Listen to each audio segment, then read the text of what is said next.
Yan po ang pinagtatrapikan dito sa Santa Rosa City, Laguna, na kung saan ang kalsada po sinira at matapos sirain matagal hong hindi ginagawa.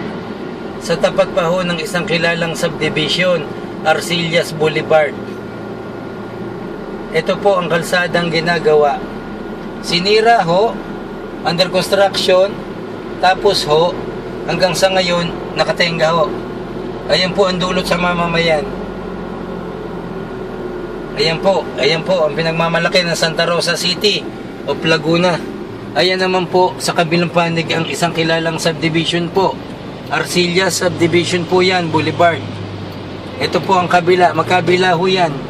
Dumaan nga ho kanina ang ambulansya.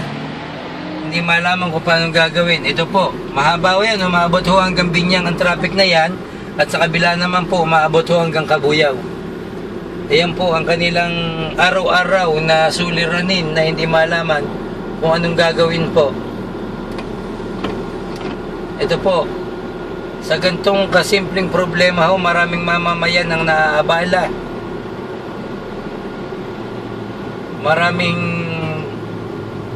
buhay ang nawawala ng dahil lang po sa traffic na ito, dahil sa hindi ho maisugod agad sa ospital.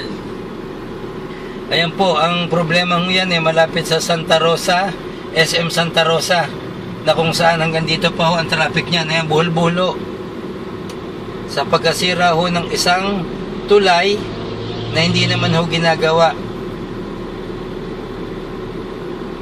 Dapat sana ho, bago sirain ng tulay, may plano. Nung masira ho yung kalahati ng tulay, hanggang sa ngayon ho, hindi ho ginagawa. Matagal na panahon na ho ito. Sana naman po makasyunan, mahal na Pangulong Digong Duterte. Maraming salamat po, mahal na Pangulo. Nagukulat po, Triple Delta